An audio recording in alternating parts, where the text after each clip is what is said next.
सदाशिवसमारम्भां शङ्कराचार्यमध्यमाम् अस्मदाचार्यपर्यन्तां वन्दे गुरुपरम्पराम्। ॐ पूर्णमदः पूर्णमिदं पूर्णात् पूर्णमुदच्यते पूर्णस्य पूर्णमादाय पूर्णमेवावशिष्यते। ॐ शान्ति शान्ति शान्तिः। క్రిందటి వారం మూడవ బ్రాహ్మణం స్వయం జ్యోతి బ్రాహ్మణాన్ని పూర్తి చేశాం. తర్వాత బ్రాహ్మణం నాలుగవ బ్రాహ్మణం శారీరక బ్రాహ్మణము అని పేరు. ఈ రెండింటి యొక్క విషయము సంబంధం ఉన్నది. మనం మూడవ బ్రాహ్మణంలో స్వయం జ్యోతి బ్రాహ్మణంను చూసిందే దానికి కనెక్షన్గా మళ్ళీ మొదలవుతూ ఉంటుందన్నమాట. అంటే పునర్జన్మ గురించి చెప్పిన తర్వాత జీవుడు ప్రాణాన్ని వదిలిపెట్టి మరొక శరీరాన్ని తీసుకుంటాడు అని చెప్పి ముగించారు యాజ్ఞవల్కుల వారు. ప్రాణాన్ని ఎలా వదిలిపెడతాడు మనిషి మరణించేటప్పుడు, ఆ ప్రాణాన్ని వదిలిపెట్టడం అనేది ఏ విధంగా జరుగుతుంది అనే విషయాన్ని మనకి శారీరక బ్రాహ్మణం రాబోయే బ్రాహ్మణంలో చెప్తారు. ఈ రెండు బ్రాహ్మణాలు కూడా పక్కపక్కనే చదవాలి కనుక సబ్జెక్ట్ కనెక్షన్ అన్నమాట. రెండు కూడా చాలా ముఖ్యమైన బ్రాహ్మణాలు బృహదారణ్యకోపనిషత్తులో.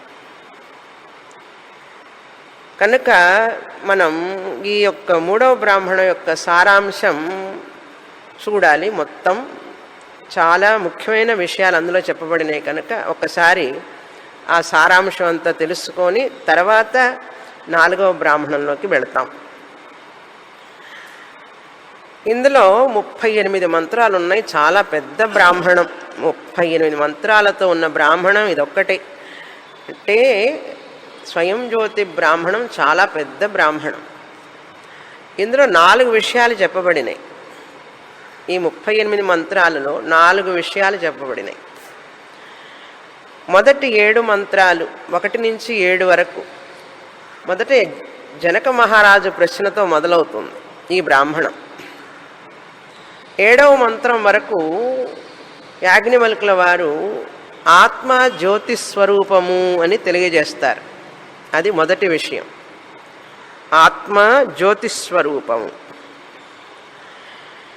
రెండవ విషయం ఏం చెప్తారంటే, రెండవ టాపిక్ 8వ మంత్రం నుంచి 18వ మంత్రం దాకా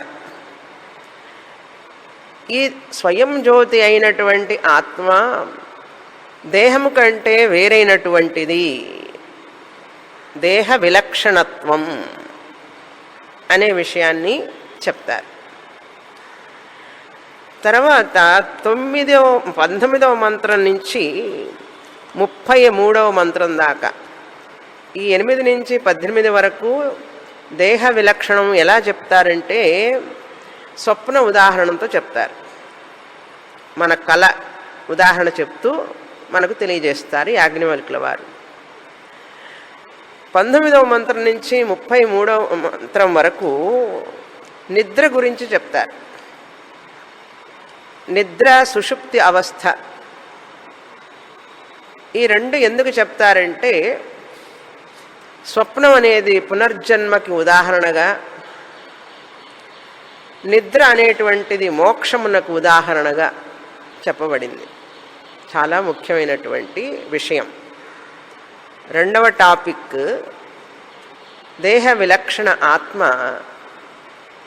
పునర్జన్మను పొందుతుంది అని స్వప్నం ఉదాహరణగా చెప్తూ మనకు తెలియజేస్తారు. మూడో విషయమైనటువంటి సుషుప్తి నిద్ర గురించి మనకు ఎందుకు చెప్పాలి? మనందరం నిద్రపోతాం, నిద్ర గురించి ఎందుకు చదవాలి మనం అంటే, నీకు మోక్షం ఎట్లా ఉంటుందో తెలియాలి అంటే నీ నిద్ర గురించి నేను బాగా వివరిస్తాను. నిద్రలో ఏం జరుగుతుందో అది తాత్కాలిక మోక్ష. అలాగే నీకు మోక్షాన్ని గురించి నిద్ర ద్వారా తెలియజేస్తానండి యాజ్ఞవల్కుల వారు. తర్వాత 34 నుంచి 38 వరకు ఆనంద మీమాంస అనే విషయాన్ని మనకు చెప్పబడింది. ఆనంద స్వరూపాన్ని గురించి ఈ 4 విషయాలు సారాంశం చూస్తాం. మరల మననం చేసి నిధిధ్యాసనం చేయవలసినటువంటి బ్రాహ్మణం. ఎంత ఎక్కువగా దీని గురించి నిధిధ్యాసనం చేస్తే అంత త్వరగా మనకు ఆత్మనిష్ట కలుగుతుంది. ఆత్మనిష్ట కలగడం అంటే ఏమిటి? దుఃఖం పోతుంది అని అర్థం. మోక్షం అంటే అదే కదా, దుఃఖ నివృత్తే మోక్షం. నీకు దుఃఖం పోవాలని ఉన్నది అంటే దీన్ని అట్లాగే కూర్చొని నెమరు వేస్తూ కూర్చోవాలి. ఆవు గడ్డి నెమరు వేసినట్లుగా. ఎంత నెమరు వేస్తే అంత మంచి చిక్కడి పాలు ఇస్తుంది ఆవు. ఎందుకంటే గడ్డి జీర్ణమయ్యి బాగా రక్తంగా మారి ఆ రక్తం వలన పాలు ఏర్పడతాయి. అవన్నీ తెలుసు మనకు. ఇది కూడా అలాగే కూర్చొని నిదానంగా దాన్ని మంత్రాన్ని బాగా జీర్ణం చేసుకుంటే మనకు దుఃఖ లేశమైనా లేనటువంటి ఒక మానసిక స్థితి మనకు కలుగుతుంది. దుఃఖం లేశం కూడా లేదు అని మనం నిర్ధారణ చేసి 100% చెప్పగలుగుతాం. కనుక మొదటి విషయానికి సారాంశం ఏంటంటే 1 నుంచి 7 వరకు జనకుడు అడుగుతాడు, అసలు ఈ విషయాలన్నీ మనం చూస్తున్నాం ప్రపంచంలో, మన కళ్ళ ద్వారా బాహ్య ప్రపంచాన్ని వస్తువులను తెలుసుకుంటున్నాను, అది సూర్యప్రకాశం వలన తెలుసుకుంటున్నానని తెలుస్తున్నది. అలాగే సూర్యప్రకాశం లేనప్పుడు విషయాలన్నీ కూడా మామూలు ప్రకాశం వలన లైట్ వల్ల తెలుసుకుంటున్నాను, అది తెలుసు నాకు. బాహ్య విషయాలన్నీ తెలుసుకుంటున్నాము సూర్యుడి ప్రకాశం వల్లనో అగ్ని ప్రకాశం వల్లనో లేక ఈ ట్యూబ్ లైట్ వల్ల కానీ ఏదో ఒక లైట్ వల్ల తెలుసుకుంటున్నాం బాహ్య విషయాలు. అదేవిధంగా ఈ విషయాలు తెలుసుకోవడానికి మన ఒక్కొక్కసారి లైటు ఉండదు, ఏ దీపము ఉండదు, కానీ శబ్దం ద్వారా కూడా కొన్ని తెలుసుకుంటాం.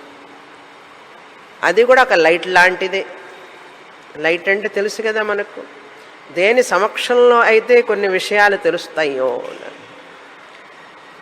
ముక్కు వాసన చూస్తుంది, గ్రహిస్తున్నది, చెవులు శబ్దాన్ని వింటున్నాయి. శబ్దం ద్వారా ఒక ప్రాణ వస్తువు ఉన్నది.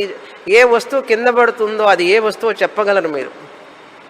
ఇనుప వస్తువా, చెక్క వస్తువా, ప్లాస్టిక్ వస్తువా అని చెప్పి శబ్దం ద్వారా గ్రహించగలుగుతారు. చూసారా? గంట కనుక వాయించే గంట కింద పడితే మనకు ఖచ్చితంగా తెలుస్తుంది అది గంట అని. గ్లాసు పడిందంటే గ్లాస్ అని చెప్తాం, స్పూను పడితే స్పూన్ అని చెప్తాం. స్పూన్ చూడలేదు నువ్వు చీకట్లో, గ్లాసు చూడలేదు. చెంబు పడితే చెంబు అని చెప్తాం, స్పూన్ అని చెప్పం. ఆశ్చర్యంగా ఉంది కదా. చెంబు చూడలేదు కదా అంటే చెంబు ఎట్లా తెలిసిందంటే ఆ శబ్దాన్ని బట్టి అది చెంబు అని నాకు తెలుసు. స్పూను శబ్దం అయితే ఇట్లా ఉంటుంది, గ్లాసు శబ్దం అయితే ఇట్లా ఉంటుంది. ఆ పగిలితే వస్తువు అది గ్లాసు పగిలిందని తెలుస్తుంది, గాజు గ్లాస్ అని తెలుస్తుంది. ఈ జ్ఞానం అంతా కళ్ళ ద్వారా వచ్చిందా, చెవుల ద్వారా వచ్చింది. కనుక ఇంద్రియాలనేవి కూడా ఈ విషయాలను తెలుసుకోవడానికి పనిచేస్తున్నాయని నాకు తెలుసు. మనస్సులో ఉన్నటువంటి భావాలు ఇంకా ఇంకా ఇంటీరియర్గా వెళితే ఆంతరమైనటువంటి లోపల ఉన్నటువంటి నాలో భయము, కోపము, తాపము ఇవన్నీ కూడా తెలుసుకుంటున్నది ఎవరు అని అడుగుతాడు. ఇవన్నీ ఎవరు తెలుసుకుంటున్నారు అంటే మనస్సు ద్వారా, ఇంద్రియాల ద్వారా బాహ్య విషయాలు తెలుసుకుంటున్నాం. ఇవన్నీ ఇంద్రియాల ద్వారా కొన్ని విషయాలు తెలుసుకుంటున్నాం లైట్ లేకపోయినా కూడా. ఈ ఇంద్రియాలన్నీ కూడా పని చెయ్యనప్పుడు మనసు మాత్రమే కాముగా కూర్చుంటామండి. కళ్ళు మూసుకొని కూర్చుంటాం. కళ్ళు మూసుకొని కూర్చుంటాం కాసేపు, ఏం పని చేయకుండా. అంతా అయిన తర్వాత అలసిపోతాం కదా, అప్పుడు కూర్చుంటాం. కానీ లోపల ఉన్నటువంటి ఆలోచనల్ని తెలుసుకునేవాడు ఒకడు ఉన్నాడు. దాన్ని ఏ లైట్ ద్వారా తెలుసుకుంటున్నాము అని అంటే దానికి యాజ్ఞవల్కుల వారు సాక్షి చైతన్యమే ఆ మనస్సులో వచ్చే భయవృత్తి, ఆనందవృత్తి, కోపం, తాపం ఇవన్నిటినీ కూడా తెలుసుకుంటున్నది అన్నారు. ఆంతరవృత్తి లోపల ఉన్నటువంటి ఎమోషన్స్, మనసులో ఉన్నటువంటి ఎమోషన్స్ అన్నీ ఎవరికి తెలుస్తున్నాయి అంటే ఆత్మ ద్వారా తెలుసుకుంటున్నాం. ఆత్మ వాటిని ప్రకాశింపచేస్తున్నది అన్నారు. ఇంకా ఇంటీరియర్గా వెళితే ఈ శరీరము మనస్సు లేనప్పుడు కలలో కళ విషయాన్ని ఎవరు తెలుసుకుంటున్నారండి అని అడుగుతాడు. కళలో ఈ శరీరము లేదు, మనస్సు లేదు, ఈ ఇంద్రియాలు లేవు. మరి ఈ కళని ఎవరు తెలుసుకుంటున్నారు అంటే ఆ కళను చూసేవాడు కూడా సాక్షి చైతన్యమే అన్నాడు. ఆత్మ సాక్షి చైతన్యమే కళను కూడా తెలుసుకుంటున్నది. కలగనేవాడిని, కళలో విషయాలను, కళ అనుభవాలను అన్నింటినీ కూడా సాక్షి చైతన్యం సాక్షిగా చూస్తున్నది, తెలుసుకుంటున్నది అన్నారు. మరి ఈ ఆత్మ చైతన్యం దేని వలన తెలియబడుతున్నది అంటే అది దేని వలన తెలియబడదు, అది స్వయం జ్యోతి అన్నారు. మనసులోని ఆలోచనలన్నీ సాక్షి వలన, చైతన్యం వలన తెలుస్తాయి. మనస్సు పనిచేయడానికి ఆ సాక్షి చైతన్యమే కారణం. ఆ మనస్సు ఇంద్రియాల ఈ బయట వస్తువుల్ని వేరే లైట్ ద్వారా చూస్తాయి. కానీ ఇవన్నిటినీ పని చేయించేది ఆత్మ చైతన్యం. ఈ శరీరం, మనస్సు, ఇంద్రియాలన్నీ కూడా జడం. ఈ స్వయం జ్యోతి అయినటువంటి ఆత్మ మనస్సుకి చిదాభాసాన్ని ఇస్తుంది, ప్రతిబింబ చైతన్యాన్ని ఇస్తుంది. ఆ ప్రతిబింబ చైతన్యం ద్వారా మనస్సు చైతన్యం అవుతుంది. ఆ చైతన్యమైన మనస్సు జడమైనటువంటి శరీరాన్ని చైతన్యం చేస్తుంది. ఆ చిత్తు చైతన్యం నుంచి ప్రతిబింబాన్ని గ్రహించినటువంటి మనస్సు, శరీరము, ఇంద్రియాలన్నీ కూడా బాహ్య ప్రపంచాన్ని తెలుసుకోగలుగుతున్నాయి. కనుక సాక్షాత్తుగా ఈ ఇంద్రియాలు, మనస్సు ప్రపంచాన్ని చూడలేవు. సూర్యుడు ఉన్నా కూడా, వెలుతురు ఉన్నా కూడా ఈ ఆత్మ చైతన్యం వలననే దాని నుంచి చిదాభాసాన్ని అప్పు తీసుకొని, బారోస్ అంటారు, అప్పు తీసుకొని ఇవి చైతన్యం అయినాయండి. మాట్లాడుతున్నది, వింటున్నది ఈ మనస్సు, ఇంద్రియాలన్నీ కూడా దేని వలన అంటే చైతన్యం వలన. మరి ఆ చైతన్యం దేని వలన చైతన్యం అయిందంటే అది దేని వలన చైతన్యం అవ్వక్కర్లేదు, అది స్వతహాగా చైతన్యం. ఇవన్నీ అప్పు తీసుకొని చైతన్యమైనవి, అప్పు తీసుకొని చైతన్యంగా ఎరుకని పొందినవి.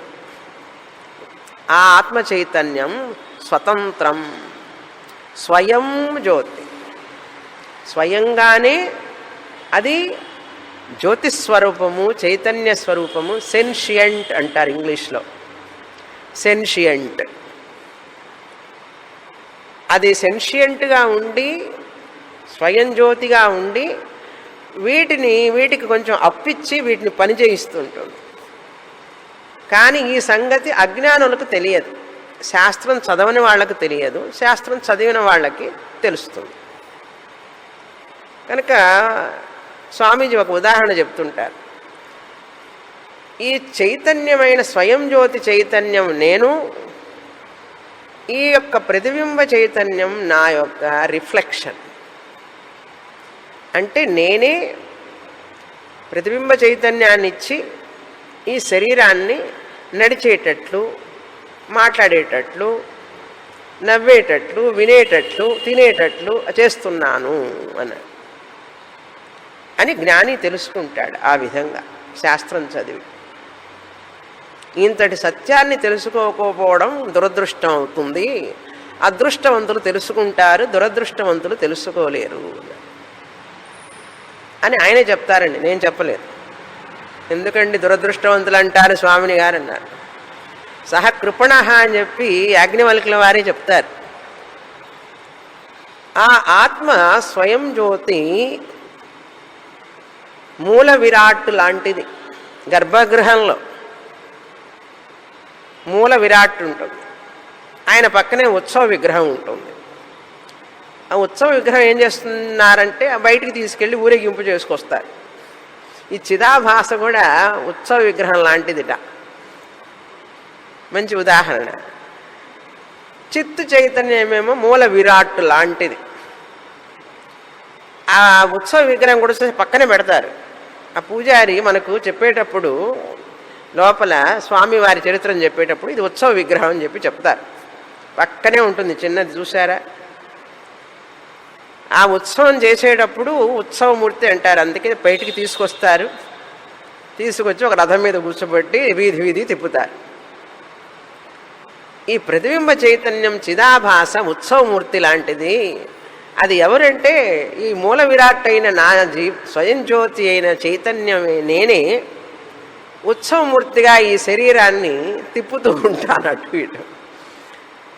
ఈ రథం ఉంది చూసారా, శరీరం అనే రథంలో కూర్చోబెట్టి ఈ ఉత్సవమూర్తి అయినటువంటి ఈ ప్రతిబింబ చైతన్యం జీవాత్మ చిదాభాస పశ్యన్ శృణ్వన్ స్పృశన్ జిఘ్రన్ అశ్నన్ గచ్చన్ తినడం, నడవటం, మాట్లాడటం అన్నీ చేస్తుంటుంది. అది విషయం. ఎంతటి గొప్ప విషయాన్ని యాజ్ఞవల్కుల వారు మనకు చెప్తున్నారు.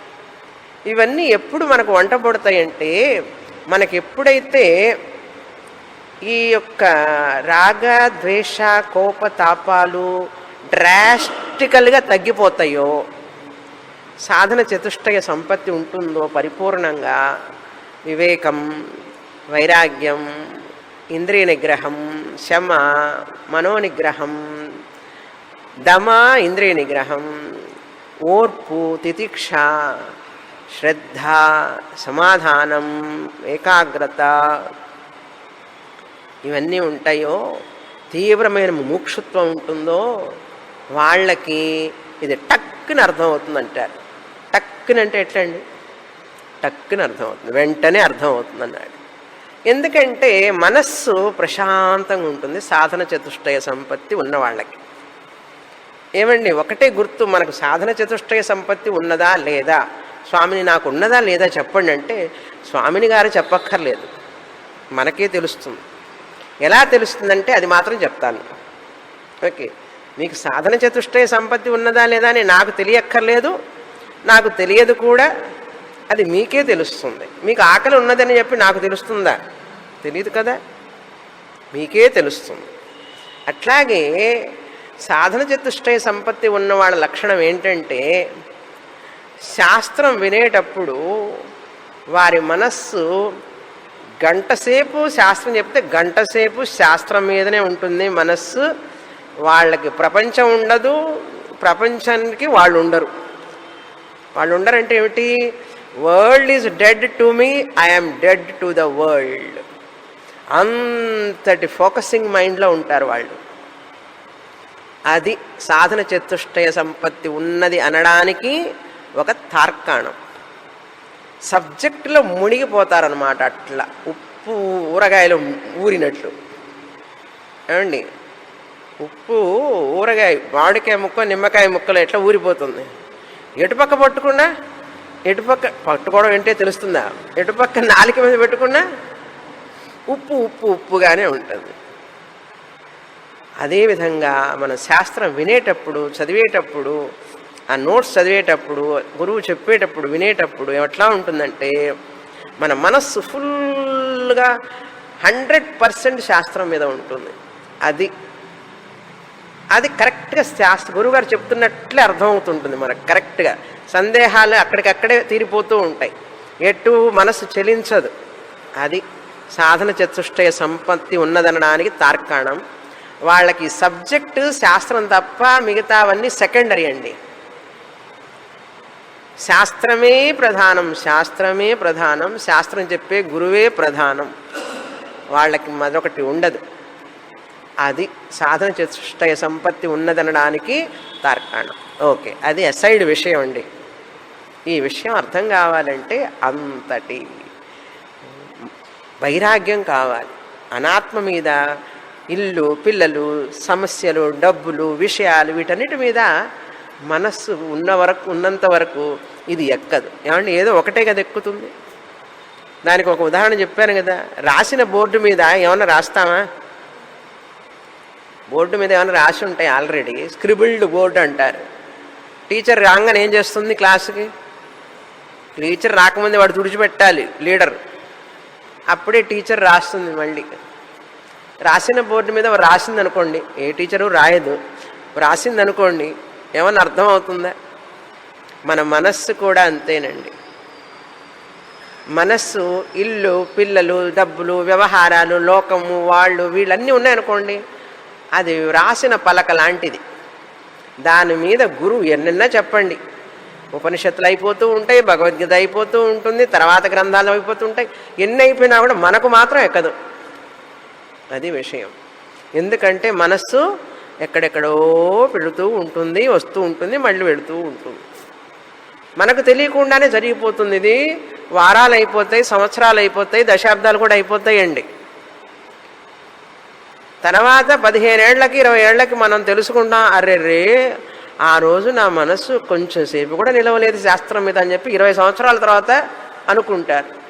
ఇప్పుడు అర్థమవుతుందండి నాకు అని అంటారు. అప్పుడు చెప్పిన విషయమే ఇప్పుడు అర్థమవుతుందంటారు. కారణం ఏంటంటే మనస్సుని ఏకాగ్రత చేయడం అనేది అంత తేలిక కాదు. అందుకనే మనకు సాధనాలన్నీ చెప్పబడినాయి. సరే, ఈ ఆత్మ స్వయం జ్యోతి ఆత్మ అన్నారు. ఇప్పుడు ఆ విరాట్ ఉత్సవ విగ్రహం, మూల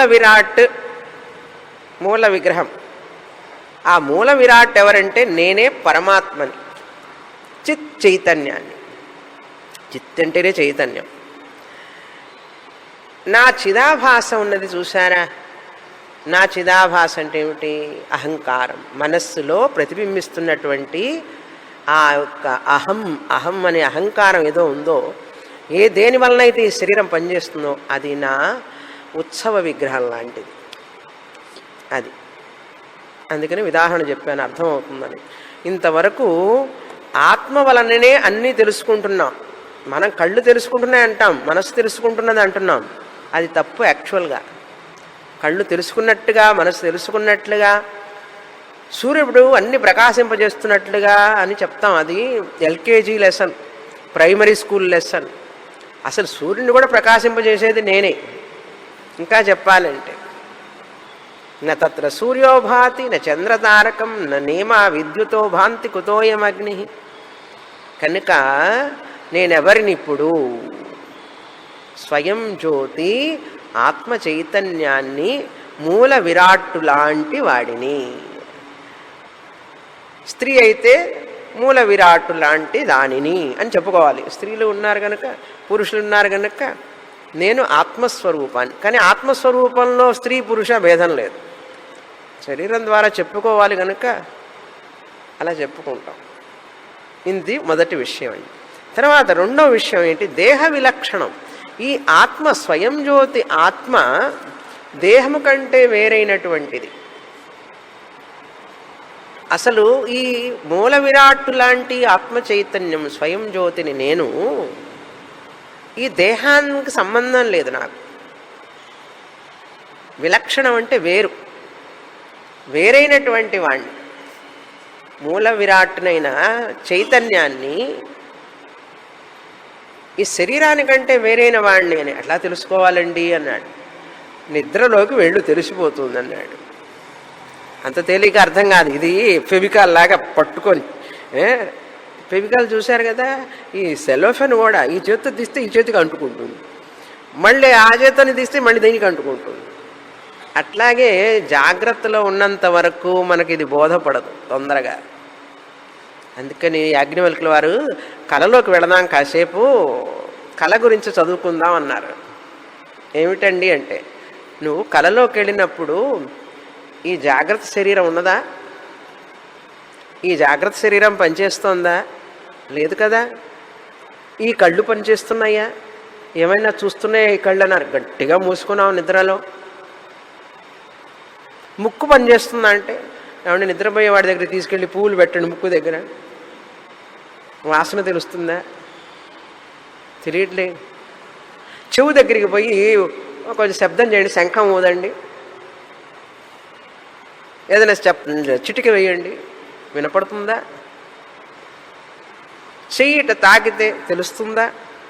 నిద్రపోయేవాడిని తెలియదే. తాకితే తెలియదు, శబ్దం చేస్తే వినలేడు, కళ్ళ ముందు చెయ్యి చూపిస్తే చూడలేడు, ముక్కు దగ్గర పువ్వు పెడితే వాసన చూడలేడు. ఇప్పుడు ఆ నిద్రలో నువ్వు ఉన్నావా లేదా? ఉన్నావు కదా. ఉంటే మరి ఈ శరీరం ఎందుకు తెలియకుండా ఉన్నది? శరీరం తెలియకుండా ఉన్నావు అంటే అప్పుడు నువ్వు శరీరం కాదనే కదా అర్థం. నువ్వు శరీరం అయి ఉంటుంటే నీకు శరీరం తెలియాలి కదా, అప్పుడు కూడా వాసన తెలియాలి కదా, అప్పుడు కూడా శబ్దం తెలియాలి కదా. తెలియకుండా ఉన్నప్పుడు నువ్వు లేవు అని చెప్పలేవు.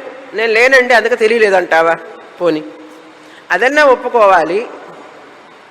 నేను లేనండి నిద్రలో అందుకే తెలియలేదు అని అనలేవు. నేనున్నానండి అన్నారు. ఎట్లా ఉన్నావంటే ఈ శరీరంగా జాగ్రత్త పురుషుడిగా ఉన్నావా? ఈ కళ్ళు ముక్కు చెవులతో నువ్వు జాగ్రత్త వ్యవహారం చేస్తున్నావు, కానీ నిద్రలోకి వెళ్ళగానే ఈ కళ్ళు ముక్కు చెవులతోనా స్వప్న వ్యవహారం చేస్తున్నావు, స్వప్న ప్రపంచాన్ని చూస్తున్నావు. లేదే, ఇదే కళ్ళతో, ఇదే ముక్కుతో, ఇదే చెవులతో, ఇదే మనస్సుతో, ఈ శరీరంతోనే నువ్వు స్వప్నాన్ని చూడటం లేదు కదా. నువ్వు లేను అని చెప్పలేవు. నువ్వు ఉండి ఉంటే ఈ శరీరం తెలుసుకుంటూ ఉండాలి. ఈ శరీరం తెలుసుకోవడం లేదు, కానీ నువ్వు ఉన్నావు కనుక నువ్వు శరీరానికంటే, ఈ శరీరానికంటే వేరైన వాడివా కాదా ఒప్పుకొని తీరాలి. ఒప్పుకోకపోతే నేను లేనన్నా చెప్పాలి, లేకపోతే నేను ఈ శరీరమే అని చెప్పాలి. నువ్వు నిద్రలో ఈ శరీరం నేనని చెప్పలేకపోతున్నావు. ఈ శరీరం నేను అని మాట్లాడేవాడు కూడా లేడప్పుడు నిద్రలో. వాసన చూసేవాడు లేడన్నాను, వినేవాడు లేడన్నాను, మాట్లాడేవాడు ఉన్నాడా? జాగ్రత్త వ్యవహారము లేదు, జాగ్రత్త ప్రపంచము లేదు, జాగ్రత్త శరీరము లేదు. మూడు లేవండి. ఈ జాగ్రత్త ప్రపంచము లేదు నాకు నిద్రలో, ఈ జాగ్రత్త శరీరము లేదు, జాగ్రత్త వ్యవహారము లేదు. నిద్రలోకి పోగానే వేరే ప్రపంచం కనపడుతోంది నాకు, స్వప్న ప్రపంచం. వేరే స్వప్న ప్రపంచం కనపడుతోంది. స్వప్న శరీరాన్ని తీసుకున్నాను, వేరే శరీరాన్ని. స్వప్న శరీరంతో స్వప్న ప్రపంచాన్ని చూస్తున్నాను, స్వప్న ప్రపంచంలో ఉన్న వస్తువుల్ని చూస్తున్నాను. రాత్రి ఏం కల వచ్చిందో గుర్తు చేసుకోండి. 1-2 విషయాలన్నా ఉంటాయి, కొంతమంది గుర్తుంటాయి. పొద్దున కాసేపు గుర్తుంటాయి, తర్వాత మనం గుర్తు చేసుకుని తల గోక్కున్నా కూడా గుర్తురాదు. ఒక్కొక్కసారి ఎంతో ఆలోచిస్తాం, ఆ కళ బాగుంది, జ్ఞాపకం కూడా రానే రాదు ఎంతసేపటికి. వచ్చినా కూడా అతుకుల బొంతలాగా అక్కడక్కడక్కడ అట్లా వస్తుంది, కనెక్షన్ ఉండదు. కంటే వేరే శరీరం, వేరే ప్రపంచం, వేరే ఇంద్రియాలు, వేరే మనస్సు, అంతా వేరే స్వప్న పురుషుడు అన్నారు. చూసారా? స్వప్న పురుషుడు. జాగ్రత్త పురుషుడు లేడు, జాగ్రత్త అంటే జాగ్రత్త అనుభవించే వ్యక్తి లేడు, జాగ్రత్త ప్రపంచము లేదు, జాగ్రత్త వ్యవహారము లేదు. వేరే శరీరం, స్వప్న ప్రపంచం, స్వప్న శరీరం, స్వప్న అనుభవ, స్వప్న వస్తువు లేనాడు. వేరే శరీరం ధరించావా లేదా? ఎలా ధరించావో నీకు తెలియదు, కానీ ధరించావు. ఎలా తెలుసు? అన్నీ చూసావు కదా వస్తువులు. శరీరం లేకపోతే ఎట్లా చూస్తావు? చూసావు కదా శరీరం ఉన్నది. ఎలా ఉంది ఎట్లా వచ్చింది నీకు తెలియదు. మనసు ప్రొజెక్ట్ చేసిందని, వాసనలన్నీ ప్రొజెక్ట్ అయినవని చెప్తాం. కానీ అప్పుడు ఆ కళ వచ్చినప్పుడు కలగనే వాడికి కళ కళ్ళ కాదు, కళ కళ కాదు. కలగనే వాడికి కళ కళ కాదు, కల్లా కాదు. కలగనే వాడికి కళ జాగ్రత్తే. జాగ్రత్తలో ఉన్నవాడికి ఇది ఎట్లా నిజమో కలగనే వాడికి కళ నిజం. కరెక్టే కదా. అదేవిధంగా పునర్జన్మ అని మనకు చివర్లో 38, 37 మంత్రంలో చెప్తారు దాష్టాంతం. ఎలా పునర్జన్మ వస్తుందంటే, ఎట్లాగైతే జాగ్రత్త పురుషుడు శరీరాన్ని వదిలిపెట్టి వేరే శరీరాన్ని ధరిస్తాడో అదేవిధంగా ఈ చిదాభాస జీవుడు ఏం చేస్తాడంటే వేరొక శరీరాన్ని పునర్జన్మని పొందుతాడు స్వప్నం పురుషుడిలాగా అన్నాడు. పునర్జన్మ ఎట్లా ఉంటుందండి అన్నాడు. అది ఇట్లా ఉందో అట్లా ఉంటుందన్నాడు. ఏమండి, ఈ స్వప్న పునర్జన్మ తీసుకున్న తర్వాత ప్రీవియస్ జన్మ గుర్తుంటుందా వాడికి? వాళ్ళ రిలేషన్స్ అందరూ గుర్తుంటారంటే ఉండరంటారా? స్వప్నం కనేవాడికి, స్వప్న శరీరాన్ని అనుభవిస్తున్న వాడికి తన జాగ్రత్త శరీరం గుర్తుందా? తన జాగ్రత్త శరీరానికి సంబంధం ఉన్న భర్త, పిల్లలు వాళ్ళందరూ గుర్తున్నారా? భార్య లేరే. ఏమండి, కలగనే వాడికి వాడి జాగ్రత్త శరీరము వాడికి గుర్తులేదు, ఆ జాగ్రత్త శరీరానికి సంబంధించిన భార్య, పిల్లలు, భర్త అందరూ వాళ్ళు కూడా తెలియలేదు. అదేవిధంగా పునర్జన్మ తీసుకున్న తర్వాత మరొక శరీరాన్ని ధరించిన తర్వాత నూతన వస్త్రాన్ని ధరిస్తాం, పాత వస్త్రాన్ని తీసేస్తాం. వేసుకున్న తర్వాత ఆ యొక్క పునర్జన్మ పొందిన జీవుడికి పాత శరీరంతో సంబంధం లేదు, పాత శరీరంతో సంబంధం ఉన్న వాళ్ళ సంబంధం కూడా లేదు. ఇక్కడ ఉన్నవాళ్ళు ఊరికి ఆలోచించడమే కానీ వాడికి అసలు సంబంధమే లేదు. నువ్వెవరో నేనెవరో అంటాడు. అది స్వప్నం యొక్క ఉదాహరణ. దేనికి చెప్పారో తెలుసా? ఇప్పుడు పునర్జన్మ కూడా స్వప్న శరీరాన్ని పొందినట్లుగానే పొందుతుంది. తాత్కాలికంగా కాసేపు ఉంటుంది, మళ్ళీ పోతుంది. మళ్ళీ ఇంకొక జన్మ, మళ్ళీ ఇంకొక స్వప్నం వచ్చినట్లుగానే వస్తుంటుంది, పోతుంది. అర్థమైంది కదా. అయితే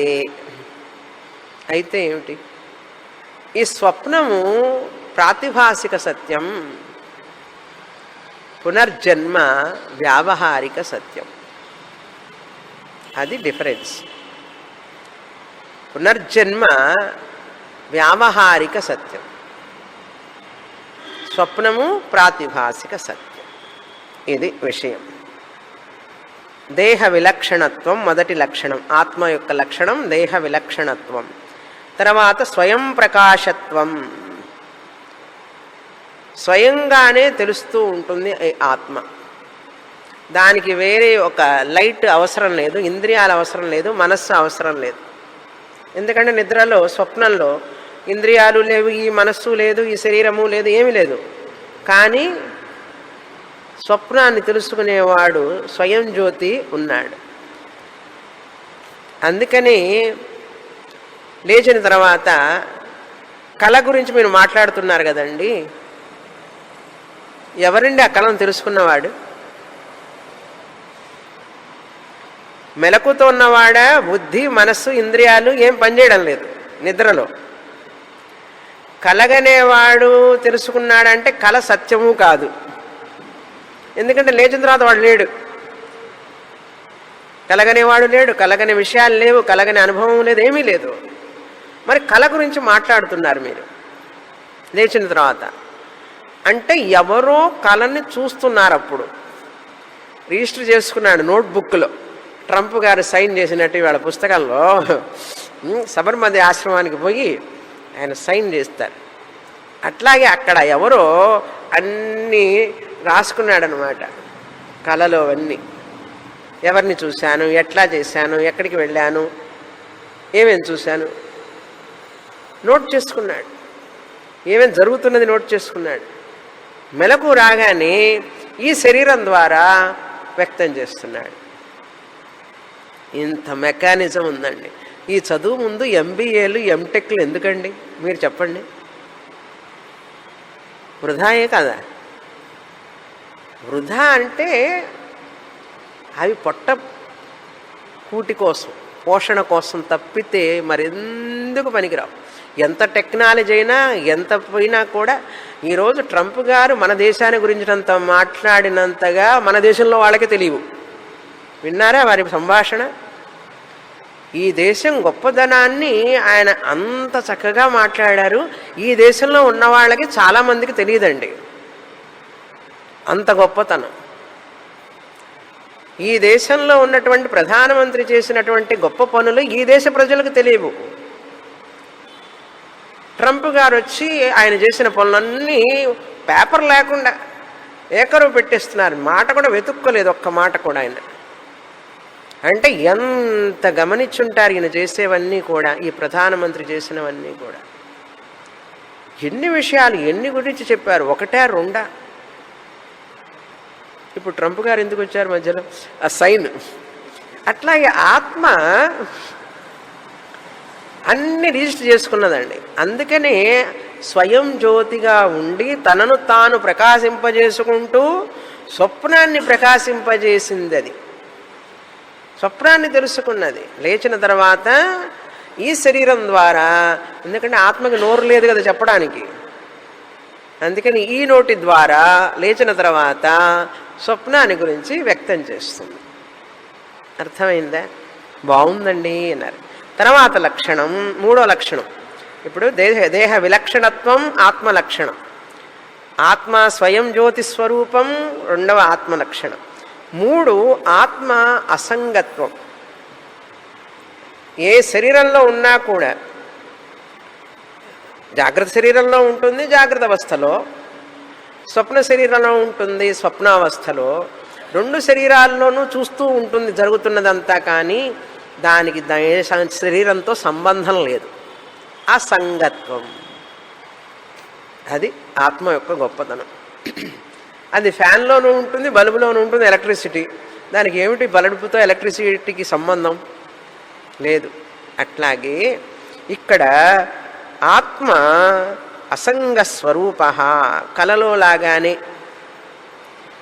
జాగ్రత్తలో కూడా ఇప్పుడు ఏం తెలుసుకోవాలి మనం? కలలో ఎట్లాగైతే ఆత్మకి ఆ స్వప్నదేహంతో సంబంధం లేదో,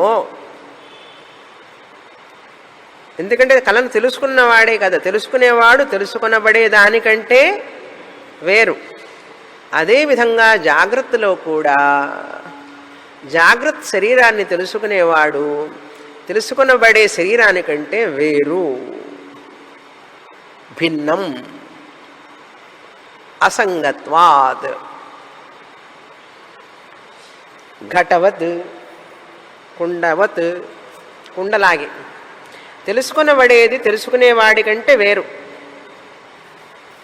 the knower of that thing is different from that thing. కళను తెలుసుకునేవాడు కళ కంటే వేరు ఆత్మ చైతన్యాన్ని. మరి జాగ్రత్త శరీరాన్ని తెలుసుకునేవాడు అట్లాగే వేరు. ఆత్మ చైతన్యమైన నేను శరీరాన్ని తెలుసుకుంటున్నాను కనుక నేను శరీరాన్ని కాదు. దేహ విలక్షణత్వాన్ని మనం ఎస్టాబ్లిష్ చేయాలంటే ఇదొక మరొక సపోర్ట్ అన్నమాట. అసంగ, నాకు సంబంధం లేదు. తర్వాత నాలుగో లక్షణం ఏంటంటే, పని సంబంధం లేదంటారు ఏమిటండి, ఇంత సంబంధం ఉంది కదా, ఉన్నట్లుగా ఉంటుంది. తాత్కాలిక సంబంధం. చిదాభాసన ఇచ్చాను కదా, అమ్మాయిని ఇవ్వబట్టి వాళ్ళ ఇంటితో నాకు సంబంధం ఏర్పడింది. అమ్మాయిని ఇవ్వకపోతే నాకేంటి సంబంధం? మా అమ్మాయిని ఇచ్చామండి వాళ్ళకి, అందుకని వాళ్ళు నాకు సంబంధం అంటాం. వియ్యంకులు. అమ్మాయిని ఇవ్వకపోతే సంబంధం ఏముంది? ఇప్పుడు ఆ సంబంధం తాత్కాలికమా పర్మనెంటా? తాత్కాలికమే. అమ్మాయి పెద్దదయ్యి 25 ఏళ్ళు వచ్చిన తర్వాత పెళ్లి చేస్తే 25 ఏళ్ళ తర్వాత వచ్చిన సంబంధం తాత్కాలికమా కాదా? పర్మనెంట్ అయితే ముందు నుంచే ఉండాలి. ఈ మధ్యలో వచ్చింది. అట్లాగే ఈ శరీరానికి నాకు చైతన్యానికి ఏంటి సంబంధం అంటే చిదాభాసన ఇచ్చాను నేను. చిదాభాసన ఇవ్వడం వలన నాకు సంబంధం ఏర్పడింది. ఈ సంబంధం చిదాభాస సత్యమా? సత్యం కాదు కదా. కనుక సంబంధం కూడా సత్యం కాదు. ఏమంటే అద్దానికి నాకు మొహానికి ఏమిటండి సంబంధం అన్నాడు. అయ్యయ్యో నా ముఖం కనపడుతూ ఉన్నాడు అందులో కనుక సంబంధం అన్నాడు. అద్దానికి నా ముఖానికి ఏమిటయ్యా సంబంధం అంటే శాశ్వత సంబంధమా? ముఖం కనపడుతోంది కదా, నా ముఖం పాపం అద్దం వలనే కదా, అందుకని నాకు దానికి చాలా అవినాభావ సంబంధం అంటే ఆ సంబంధం సత్యమా మిథ్యా?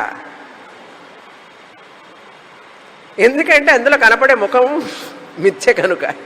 అది సత్యం కానప్పుడు దాని సంబంధం సత్యం అవుతుందా? ఉదాహరణలు బాగా వింటాం. అట్లాగే ఈ శరీరంతో కూడా అంతే అన్నారు. జ్ఞానికి అది తెలుస్తుంది, హాయిగా ఉంటాడు. అజ్ఞానికి తెలియదు, ఇందులోనే కొట్టుకుంటూ ఉంటాడు, బాధపడుతుంటాడు. శాస్త్రం వింటే అర్థం చేసుకుంటే కొంచెం కొంచెం మనకు దానికి కొంచెం డిస్టెన్స్ ఏర్పడుతుంది. లోపలే ఉంటాం. కొబ్బరిలాగా ఎండు కొబ్బరి ఉంది చూసారా, కురిడి లోపల ఎండిపోయిన తర్వాత పెంకు నుంచి వేరవుతుందండి, బయటికి రాదు, లోపలే ఉంటుంది. ఊపండి ఇట్లా ఆడుతుంది, శబ్దం చేస్తుంది. జ్ఞాని కూడా కురుడి లాంటి వాడు.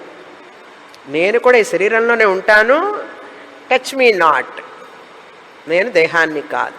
అది అసంగత్వం అన్నారు. నాలుగవది ఏంటంటే లక్షణం, ఈ పునర్జన్మ అనేటువంటిది కలలో వేరే శరీరాన్ని నేను తీసుకున్నాను. పునర్జన్మ చిదాభాస, ఈ చిదాభాస ఉండడం వలన వేరే జన్మ తీసుకుంటుంది. నేను చిదాభాసను ఇస్తూనే ఉంటాను, అది శరీరాన్ని మార్చుకుంటూనే ఉంటుంది. కానీ నాకు ఏ శరీరంతోనూ సంబంధం లేదు. నిజంగా చెప్పాలంటే నా ప్రతిబింబ చైతన్యం అనేక శరీరాల్లో ప్రతిఫలిస్తూ అనేక శరీరాల్లో వ్యక్తమవుతూ ఉంటుంది. ఏమంటే సూర్యుడికి ఏ అద్దంతో సంబంధం అండి? అద్దాలు ఉన్నాయి, ఆయన రిఫ్లెక్ట్ అవుతున్నాడు, అందులో ప్రతిబింబ సూర్యుడు ఉన్నాడు. అట్లా అని చెప్పి ఆయన సూర్యుడికి ఈ ప్రతిబింబాలతో ఈ అద్దంతో ఏమైనా సంబంధం ఉందా? ఉండదు కదా. అదేవిధంగా సూర్యప్రకాశము లాంటి సూర్యుడి లాంటి నేను ఆత్మ చైతన్యాన్ని మనస్సు అనే అద్దంలో ప్రతిఫలిస్తూ ఉంటాను. ప్రతి శరీరంలో కూడా నాకు వాటితో ఏ సంబంధము లేదు, సూర్యుడిలాగానే. కనుక అన్ని శరీరాలు అద్దం లాంటివి, మనస్సు శరీరాలు అద్దం లాంటివి. అవన్నీ చైతన్యమైన పనిచేస్తున్నాయి. ఇది కూడా పనిచేస్తోంది. దేనివలన? నా యొక్క అనుగ్రహం వలన నేను ప్రతిబింబ చైతన్యాన్ని ఇచ్చాను కనుక అవన్నీ పనిచేస్తున్నాయి అని జ్ఞానికి తెలుసు, అజ్ఞానికి తెలియదు. శాస్త్రం చదవని వాళ్ళకి, అర్థం చేసుకొని వాళ్ళకి తెలియదు. ఇంతటితో ఈ రెండో విషయమే అయిపోయింది. కనుక కళ ప్రాతిభాసిక సత్యం, పునర్జన్మ వ్యావహారిక సత్యం. అందుకని ఈ యొక్క కళ ఎంత సత్యమో పునర్జన్మ కూడా అంతే సత్యం. అంటే కాకపోతే ఇది కొంచెంసేపే ఉంటుంది, కొన్ని నిమిషాలు సెకండ్లు ఉంటుంది. ఈ పునర్జన్మ మళ్ళీ వచ్చే జన్మ పర్మనెంటా? కొంచెం ఎక్కువసేపు ఉంటుంది అంటే తేడా, కానీ నిత్యం కాదు, సత్యము కాదు. కనుక నువ్వేం బాధపడక్కర్లేదు అర్జున అంటాడు కృష్ణుడు. నా జాయతే మ్రియతే వా కదాచిత్. నువ్వెందుకు దిగులు పట్టావు అన్నాడు. ఎవరు దిగులు పడతారో అర్థమైందా ఇప్పుడు? ఎందుకు దిగులు పడతారో అర్థమైందా ఇప్పుడు? అట్లని చెప్పి ఎవరింట్లోనే ఏదన్నా విచారకరమైన సంఘటన జరిగినప్పుడు విచారమే లేదు నాయన ఆత్మస్వరూపం అని చెప్పి అనకూడదు. అక్కడికి పోయి విచారం ఉన్నట్లుగా నటించాలి. ఏమన్నా వాళ్ళందరూ ఏడుస్తుంటారు, వాళ్ళతో పాటు మనం కూడా ఏడుస్తున్నట్లు నటించాలి. అది డ్రామా అంటే, నిజమైన డ్రామా. సరే, మూడో విషయానికి వస్తాం ఇప్పుడు. 19 నుంచి 33 వరకు సుషుప్తి విచార. ఈ సుషుప్తి ఎందుకంటే మోక్షం ఎట్లా ఉంటుందని తెలుసుకోవాలంటే నిద్రకి వెళ్ళు. ఆ చిదాభాసం ఈ శరీరంతో పని లేదు, దానికి కళ లేదు, వ్యావహారిక ప్రపంచం లేదు, జాగ్రత్త పురుషుడు లేడు, జాగ్రత్త శరీరం లేదు, కళ శరీరం లేదు, కళ లేదు. ఏం చేస్తాడు ఇంకా? ఈ చిదాభాసకి ఏంటి పని? పని లేదు కదా. అందుకని చిత్తులోకి వెళ్ళి కూర్చుంటాడు కాసేపు. చిత్తు చైతన్యం లీనమైపోతాడు. ఈ జీవాత్మ అనేటటువంటి ఉత్సవ విగ్రహం ఉంది చూసారా, ఇంకా తిరగడం పని లేదు, నిద్రపోతున్నాడు, కళ కూడా లేదు. కనుక ఆ ఉత్సవ విగ్రహం కాసేపు మూల విరాట్లోకి వెళ్ళి 6 గంటలో 5 గంటలో అప్పుడప్పుడు క్లాసులో కూడా చేరిపోతుంది, ఐక్యం. అలాగే అదే విధంగా ఇది అనిత్యం. ఈ నిద్ర అనిత్యం, అశాశ్వతం. కానీ మోక్షం శాశ్వతం. మోక్షం అనేటువంటిది శాశ్వతంగా జీవాత్మ చిదాభాసం అనేది ఎప్పుడైతే జ్ఞానం వస్తుందో ఈ శరీరం అనేదే లేదు, అసలు ఇదంతా మిథ్య, నేను ఎప్పుడు పరమాత్మనే, అసలు చిదాభాస అనేవాడే నిజం కాదు. ప్రతిబింబ ముఖం నిజమా? గంటల తరబడి చూడండి, రోజుల తరబడి చూడండి, నిజం అవుతుందా ఏంటి? అలాగే చిదాభాసం వలన అనేక శరీరాలు తీసుకుంటూ అనేక శరీరాల్లో చైతన్యం చేస్తూ అనేక శరీరాలలో పుడుతూ పుడుతూ గిట్టుతూ పుడుతూ గిట్టడం అంటే తెలుసుగా, మరణిస్తూ పుడుతూ ఉన్నంత మాత్రాన అది సత్యం అవుతుందా ఏంటి? కాదు కదా. చిదాభాసం వలన ఇది చైతన్యమైంది. ఈ శరీరం కొంతకాలం ఉంటుంది, తర్వాత పోతుంది, మళ్ళీ ఇంకో శరీరాల్లోకి పోతుంది. అయినంత మాత్రాన సత్యం అవుతుందా ఏమిటి? నేనే కదా దాటిని బతికిస్తున్నాను, నా వల్లనే కదా బతుకుతున్నది చిదాభాస. కనుక చిదాభాస ఉంటే ఎంత, పోతే ఎంత, చిదాభాసం వలన శరీరం చైతన్యం అయితే ఎంత, చైతన్యం కాకపోతే ఎంత, నాకు అది పుడితే ఎంత, పుట్టకపోతే ఎంత, నాకేమిటండి దాంతో? పంచభూతాలతో చేయబడినటువంటి జడమైన శరీరం, పంచభూతాలతో చేయబడినటువంటి ఇంద్రియాలు, చిదాభాసం వలన అవన్నీ కూడా చైతన్యం అయితే నా అనుగ్రహం వల్ల చిదాభాసను పొంది అవి చైతన్యమైనవి. కానీ అవి ఉన్నా లేకపోయినా నేను ఎప్పుడూ మూల విరాట్టుని ఉంటాను, ఆత్మ చైతన్యాన్ని. అందుకనే జ్ఞానికి భయమే ఉండదు. భయం లేని స్థితి ఇదొక్కటే, జ్ఞానం మాత్రమే. అర్థమైందా? తర్వాత 4వ విషయం ఏమిటి అంటే, ఇందులో కూడా ఆత్మ లక్షణాలు చెప్పారు. 3వ విషయంలో కూడా ఆత్మ చైతన్యం నిత్యత్వం, అది నిత్యంగా ఉన్నది. చూడ, నిద్రపోతున్నప్పుడు కూడా ఉన్నది, స్వప్నంలోనూ ఉన్నది, స్వయం జ్యోతిగా మెలకువలోనూ ఉన్నది. కనుక చైతన్య నిత్యత్వం. 2వది ఏంటంటే లక్షణం ఆనంద స్వరూపత్వం. ఆత్మ ఆనంద స్వరూపం. కనుక 4వ విషయం ఏం చెప్పారు? ఆనంద మీమాంస 34 నుంచి 38 వరకు.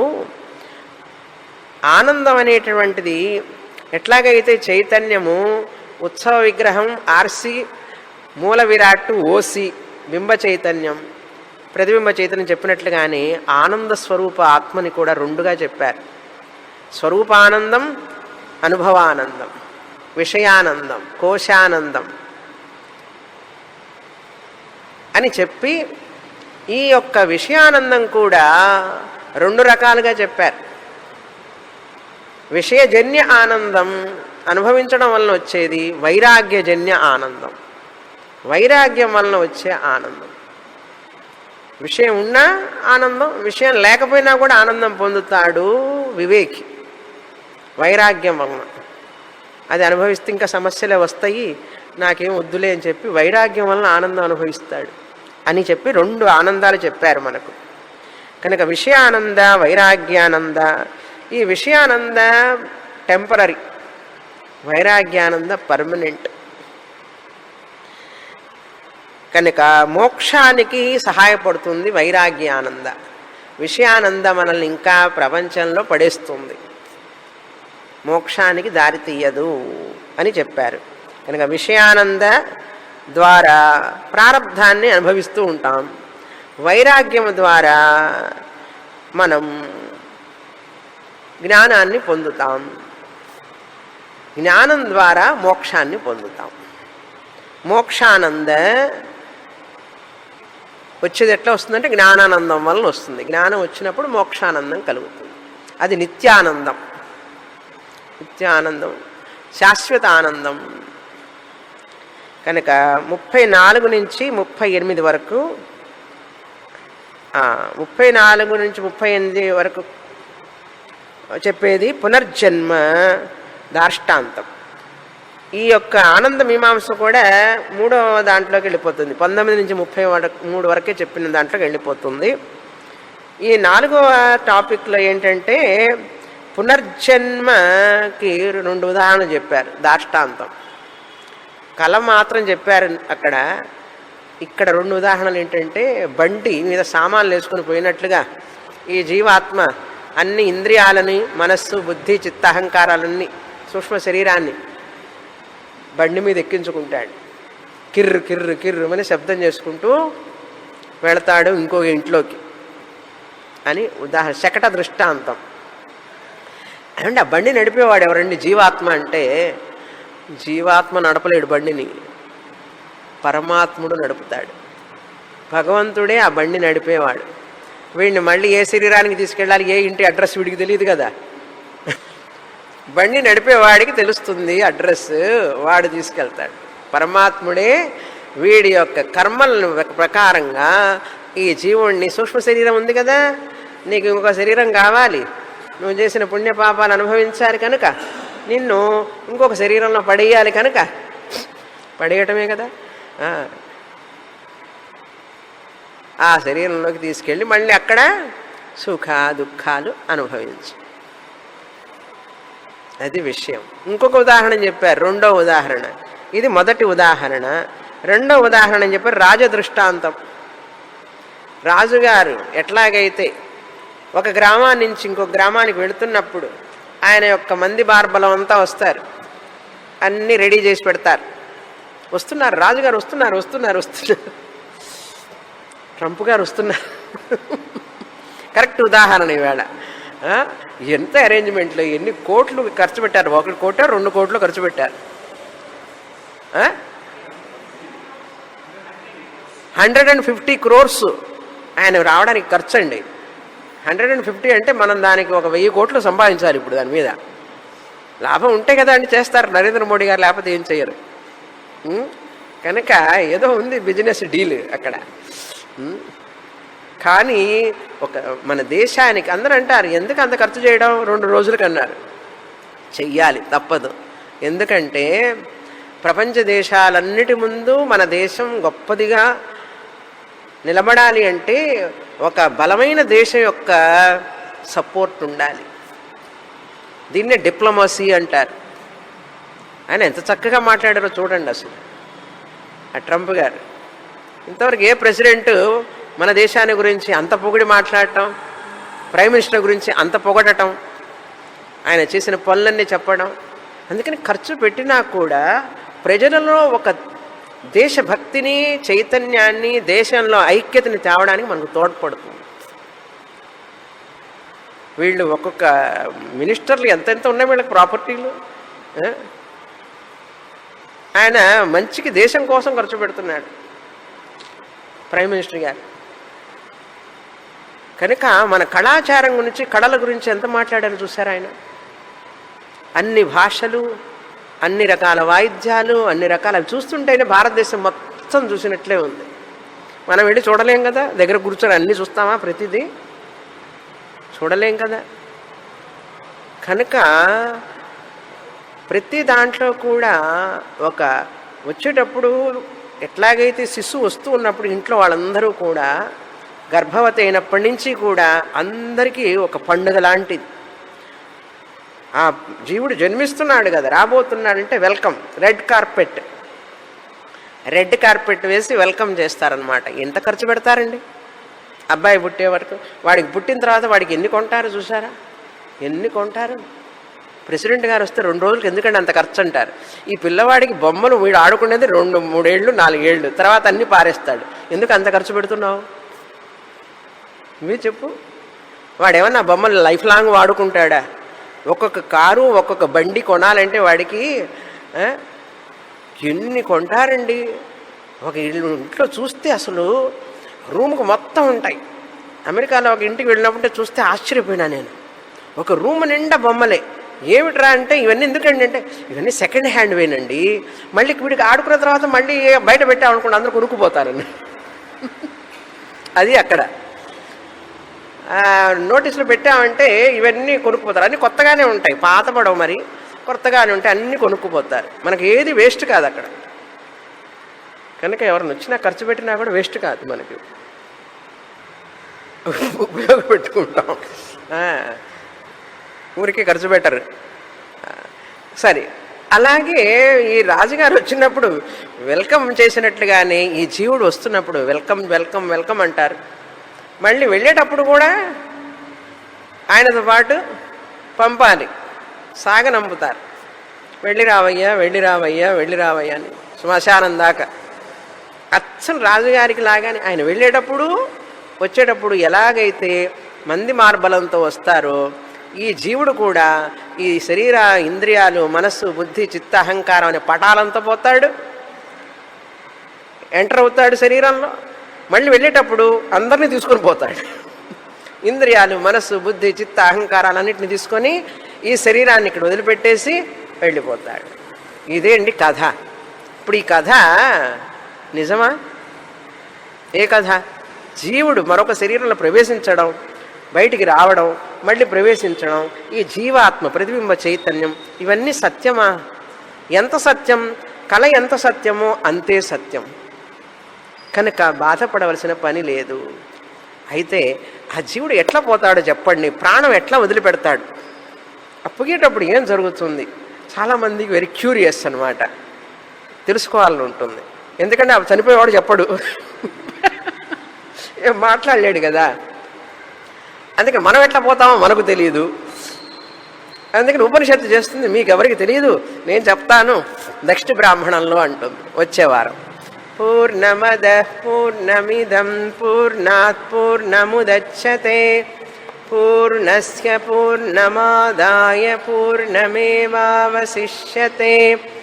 ఓం శాంతి శాంతి శాంతి. హరి ఓం. శ్రీ గురుభ్యో నమః. హరి ఓం.